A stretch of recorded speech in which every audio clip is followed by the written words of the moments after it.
Hi friends, welcome to mister government service. তো আমরা যে সুবিধা স্যারের বইয়ের পার্সেন্টেজ চ্যাপ্টারটা করেছিলাম, আমাদের 60 পর্যন্ত কমপ্লিট হয়ে গেছে। তো আজ আমরা বাদ বাকি যে কটা আছে 78 পর্যন্ত হয়তো আছে সম্ভবত, সবকটা শেষ করে দেবো। তো দেখো প্রথম অঙ্ক কি বলছে, 61 বলছে কলকাতা থেকে বর্ধমান বাস ও ট্রেন ভাড়ার অনুপাত 3:4। ট্রেন ভাড়া 20% বৃদ্ধি ও বাস ভাড়া 10% বৃদ্ধি পেলে এখন বাস ও ট্রেন ভাড়ার অনুপাত কত? আচ্ছা, তাহলে এটা লিখলাম বাস, এটা লিখলাম ট্রেন। এবার বলছে বাস ও ট্রেন ভাড়ার অনুপাত 3:4। আচ্ছা, বলছে ট্রেন ভাড়া 20% বৃদ্ধি ও বাস ভাড়া 10% বৃদ্ধি। আচ্ছা, এটাকে আমি 3:4টাকে আমি 300 আর 400 করে নিচ্ছি, হিসাবের জন্য সুবিধা হবে, বা 30 করে নিলেও হবে, 30-40 করে নিলেও হবে। এবার বলছে ট্রেন ভাড়া 10% বৃদ্ধি পেয়েছে, ট্রেন ভাড়া 20% বৃদ্ধি পেয়েছে, মানে 20% বৃদ্ধি পাচ্ছে, মানে 40-এ 20% 8 হবে, 40-এ 20% 8, তাহলে 48, 30-এ 10% মানে 3, মানে 33 যোগ করি। আচ্ছা, এবার বলছে বাস ও ট্রেন ভাড়ার অনুপাত কত? বাস ও ট্রেন ভাড়ার অনুপাত, বাস ভাড়া এখন 33, ট্রেন ভাড়া এখন 48, তাহলে কত অনুপাত হয়? 11:16। Option C 61। আচ্ছা, নাম্বার 62 তে আসছে।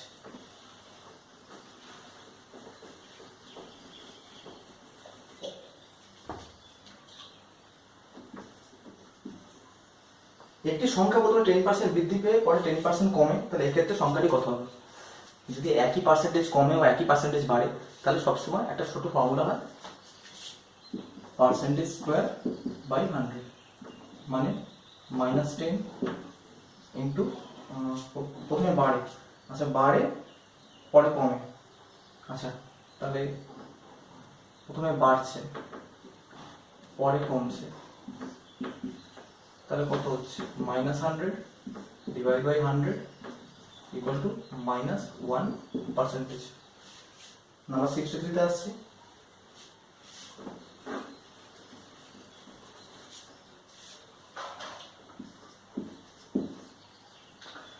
বর্গক্ষেত্রের বাহুর দৈর্ঘ্য 50% কমে গেলে ক্ষেত্রফল কত কমবে? আচ্ছা, আমি বেসিক দিয়ে দেখিয়ে দিচ্ছি। দেখো, বর্গক্ষেত্রের বাহু 50%, 50% মানে কি?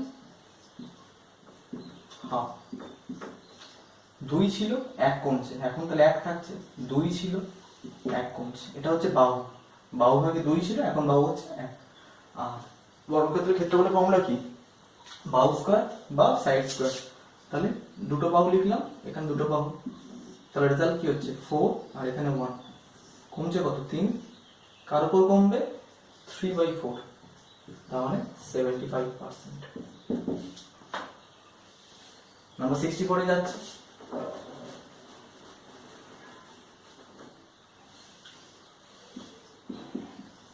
কি বলছে? ক্রমান্বয়ে 2 বছরে একটি বিদ্যালয়ে 80 জন 60 জন, আচ্ছা এই অঙ্কটা ভুল আছে, ঠিক আছে, ল্যাঙ্গুয়েজটা ভুল আছে, শেষে বোঝা যাচ্ছে না কি করা যাবে, তো ঠিক আছে, নাম্বার 65 হয়ে যাচ্ছে।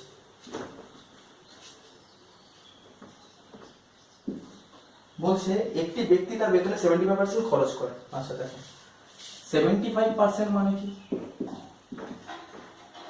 75/100, তার মানে হচ্ছে 3/4। তাহলে লোকটার বেতন, এটা হচ্ছে স্যালারি, এটা হচ্ছে এক্সপেন্সেস, তাহলে বাঁচাচ্ছে কত? 1, সেটা হচ্ছে সেভিংস। আচ্ছা, তার বেতন 20% বাড়লো, বেতন ছিল 4 ইন্টু 20% বাড়লো 80 হলো। খরচ 10% বাড়লো, খরচ কত ছিল? 3 ইন্টু 10% মানে 30 হলো। তাহলে সেভিংস কি থাকলো? সেভিংস তো 1 আছে, এটা জানি না কত, তাহলে এটা কত হবে? 80 থেকে যদি 30 বাদ দিই 50, তাহলে একের সঙ্গে কত গুণ 50 হবে? 50%। তাহলে ওর সেভিংস বাড়ছে হচ্ছে 50%। অপশন বি হবে। 66 এ যাচ্ছি।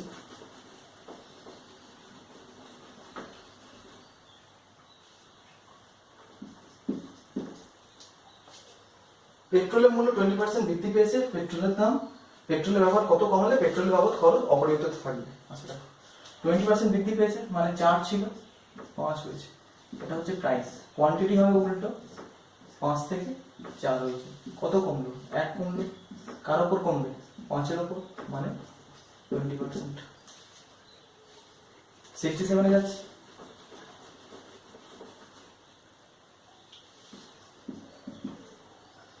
একটি পরীক্ষার্থী 65% পাস করে, যদি 4.2 জন ফেল করে, তবে মোট পরীক্ষার্থীর সংখ্যা কত? আচ্ছা, 65% পাস করছে, তাহলে ফেল কত করবে? 35%।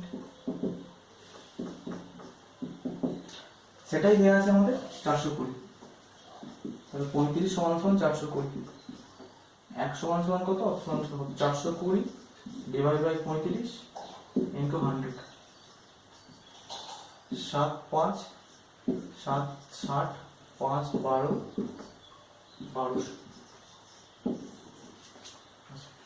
অপশন হবে সি 67। 68 এ এলাম,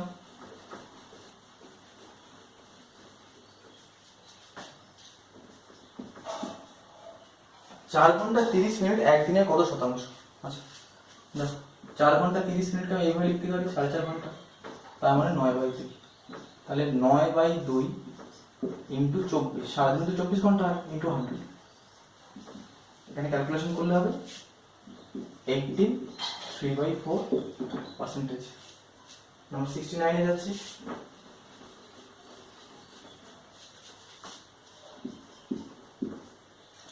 আচ্ছা, 150 মিলিলিটার 3.5 লিটারে কত শতাংশ?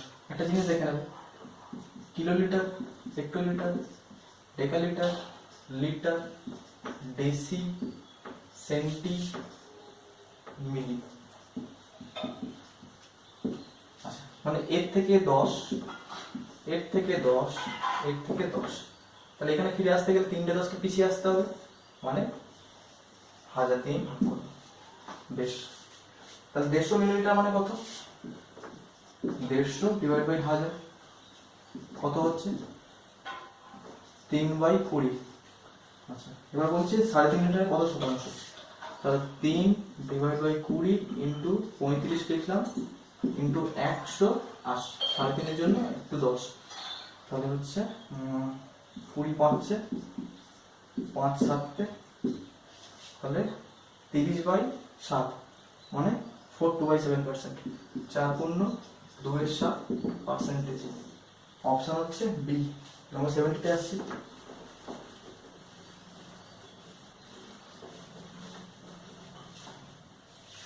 হাজার নম্বরের কোন এক পরীক্ষায় এ বি এর থেকে 20% বেশি পায়, বি সি এর থেকে 25% বেশি পায়, যদি সি পায় 500, তবে এ কত পায়? বেশ, 70, এ বি সি। 1000 নম্বরের পরীক্ষা ছিল। আচ্ছা, তো দেখো, এ বি এর থেকে 20% বেশি পায়, এ বি এর থেকে 20% বেশি পায়, 20% মানে 1/5, তাহলে এ যদি 5 পাবে, এ কত পাবে? 6। আচ্ছা, বি সি এর থেকে 25% বেশি পায়, বি সি এর থেকে 25% বেশি পায়, বি সি এর থেকে 25% বেশি পায়, মানে এ যদি 5 পায়, এ তো পাবে 4, তাহলে এখানে গ্যাপগুলো 5 বসিয়ে দাও, এখানে 5 বসিয়ে দাও, 30 25 20। কি জানতে চেয়েছে? বলছে সি যদি 500 পায়, তাহলে এ কত পায়? সি যদি 500 পায়, আচ্ছা, সি যদি 500 পায়, সি এখানে পেয়েছে 20, তাহলে কত গুণ করছি? 25, তাহলে হবে আমার 500।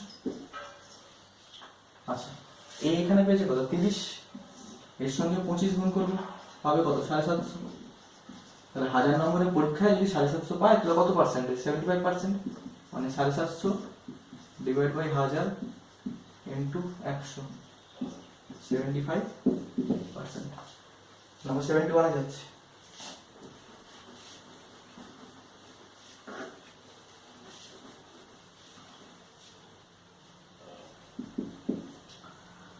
একটি মেশিনের মূল্য 36,000 টাকা, যদি প্রতি বছর 10% কমে, দেখো খুব সহজেই হয়ে যাবে এটা, তাহলে কত মূল্য হবে? এরকম খুব প্রচুর করে সবাই। আচ্ছা, 10% কমছে মানে কি? 1/10, 10 ছিল, 1 কমছে, থাকছে কত? 9। তাহলে দেখো, 10 ছিল, 1 কমে 9 দাঁড়াচ্ছে, 10 ছিল 1 কমে 9 দাঁড়াচ্ছে, মানে মেশিনের ডেপ্রিসিয়েশন হচ্ছে। মেশিনের মূল্য 36,000 টাকা। তাহলে মেশিন কত, এখানে 100, এখানে কত 81, সেটাতে আছে কত 36,000 টাকা। মানে ইন্টু গুণ করছি আমি, 0 0 যদি কাটি 360 গুণ করছি, তাহলে এর সঙ্গে আমি 360 গুণ করব, সেটা আমার দাঁড়াবে রেজাল্টে 29160, 72 তে যাচ্ছি।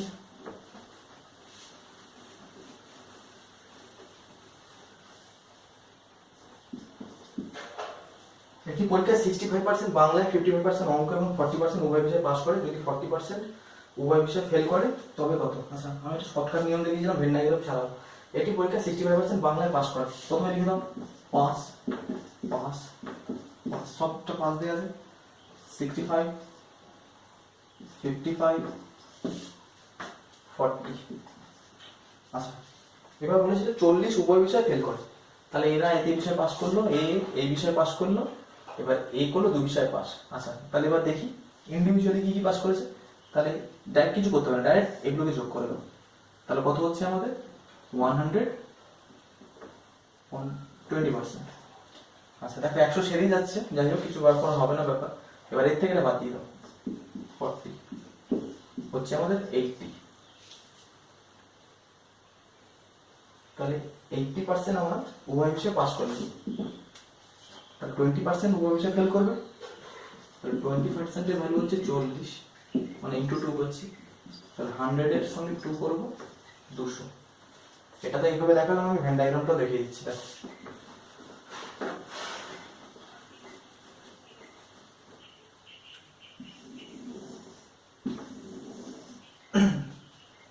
বাংলা, এটা ম্যাথ, আর এটা হচ্ছে উভয় বিষয় ভুল। তো বাংলায় পাস করছে 65%, এতে পাস করছে 55, আর এখানে পাস করছে 40। দেখো যে বাংলায় পাস করেছে সেই ছেলেটা মানে অঙ্কতেও পাস করেছে, ওই জন্য তো এইভাবে গ্যাপটার মধ্যে ঢুকে আছে। এই বাংলাটা হচ্ছে পুরোটা, তার মধ্যে কি 40% ঢুকে আছে। তার মানে 65%-এর মধ্যে 45% এমন কিছু লোকজন ঢুকে আছে যারা 2 বিষয়তে পাস করেছে। তাহলে শুধুমাত্র বাংলায় কতজন পাস করলো, এটা থেকে এটা বাদ দিয়ে 25%। শুধুমাত্র অঙ্কে কজন পাস করলো, 15%। এরা শুধু অঙ্কে পাস করলো, এরা শুধু বাংলায় পাস করলো, এরা 2জন বিষয়ে পাস করলো। তাহলে কমপক্ষে মানে এক বিষয় শুধু বাংলা অথবা অঙ্ক এবং 2 বিষয়ে কতজন পাস করলো, 25 + 15 40, আর 40 80%। 25 + 15 + 40, এটা হচ্ছে 80%। 2 বিষয়ে পাস করলো। তাহলে উভয় বিষয়ে ফেল করলো কারা, 100 - 80 মানে 20। 20 সমান দেওয়া আছে 40, গুণ করছি 2, তাহলে 100 সঙ্গেও 2 গুণ করবো, অ্যান্সার 200। আচ্ছা 73 তে যাচ্ছি।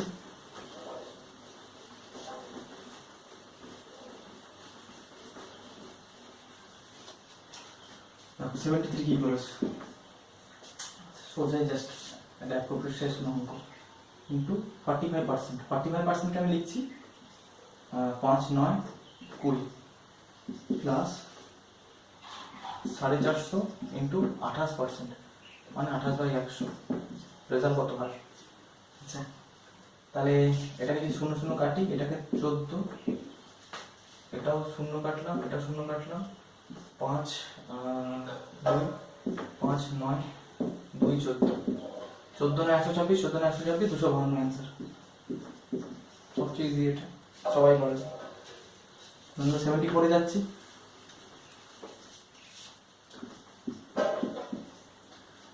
x এর y%, x এর 10%, x এর 10%, y x এর 10% হলো y এর 50% এর 3 গুণ। x এর 10% মানে 10/100 সমান হলো y এর 15% মানে 15/100। এগুলো কেটেই যাবে, 3 গুণ, মানে এটা কেটে গেল, এটা কেটে গেল, মুছে দিলাম। তাহলে কত হচ্ছে 10x = 45y। তাহলে কত হবে 45:10, এটা x:y। তাহলে কত হচ্ছে 9:5 9 5 2। 74 এর বি অ্যান্সার।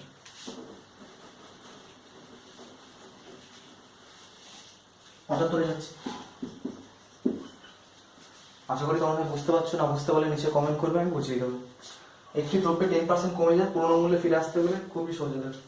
একটি দ্রব্য 10% কমে যায় মানে 10 ছিল 9 হয়েছে, পুরনো দ্রব্যে ফিরে আসতে গেলে আমার কত 1 বাড়াতে হবে, তাহলে 1/10 1/10 না, একটি দ্রব্যের জন্য 10% কমে যায়, পুরনো মূল্যে ফিরে যেতে হলে মূল্যবৃদ্ধির হতে হবে। আচ্ছা 10% কমে যায়। আচ্ছা তো পুরনো বৃদ্ধি যদি হয় তাহলে দেখো একটি দ্রব্যের মূল্য 10% কমে যায়, তো 10 ছিল 1 কমলো 9 হলো, পুরনো মূল্য ফিরে যেতে হবে।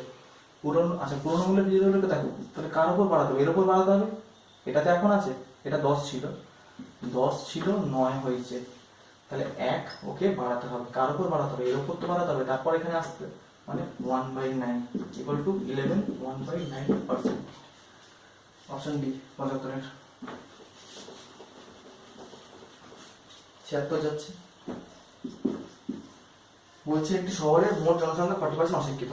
আচ্ছা 40% ইলিটারেট, ওকে, তাহলে 60% কি হবে লিটারেট।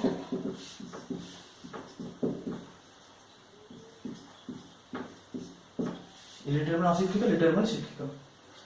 আচ্ছা এবং 60% গরিব, 60% পোর, তাহলে কি হবে 40% রিচ। এবার কি বলেছে, এবার বলেছে ধনীদের 10% অশিক্ষিত, তো ধনী কারা, এরা মানে 100 টোটাল আমি পপুলেশন ধরলাম 100, এটা হচ্ছে পপুলেশন।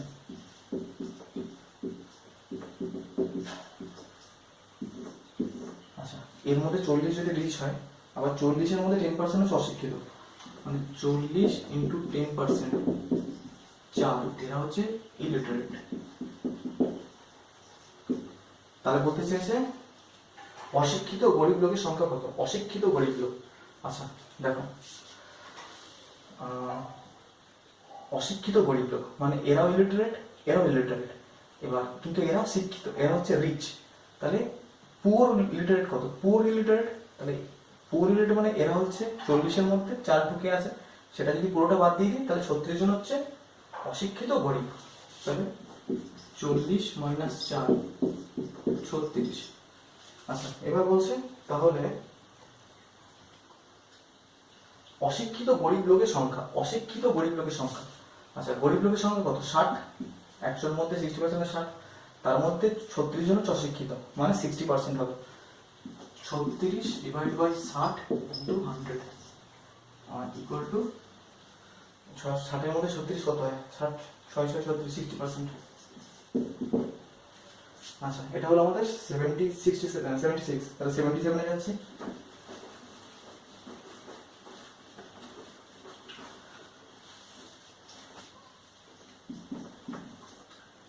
বৃত্তের ব্যাসার্ধ 1% বৃদ্ধি পেলে ক্ষেত্রফল কত বাড়বে। আচ্ছা দেখো অনেকভাবেই করা যেতে পারে, একটা তো হয় a প্লাস বি, বা সবচেয়ে বেটার এই ফর্মুলাগুলো কাজে লাগবে x² বাই 100 প্লাস 2x, মানে কোনো জিনিস যদি একই থাকে, যেরকম বর্গক্ষেত্র বাহু, বৃত্তের ব্যাসার্ধ, রেডিয়াস, এরা তো একই থাকে, এরা তো আর মানে a plus B, A B তো বলতে পারি না, এ বি দিয়ে তো ডিনোট করতে পারি না, ওই জন্য এরকম করে লিখি x²।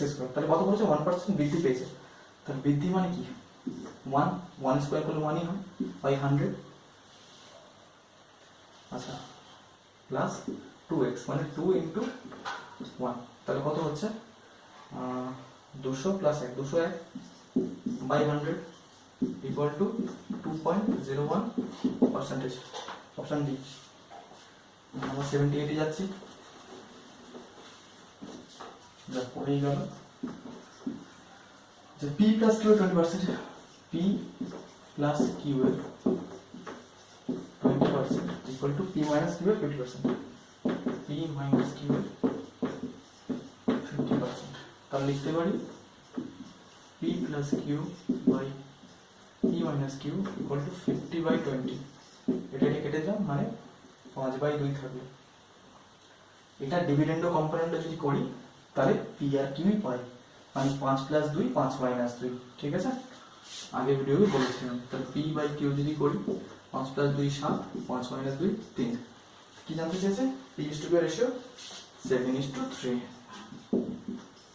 আশা করি তোমরা সবাই বুঝতে পারলে। ঠিক আছে, না বুঝতে পারলে নিচে কমেন্ট করবে, আমি বুঝিয়ে দেবো।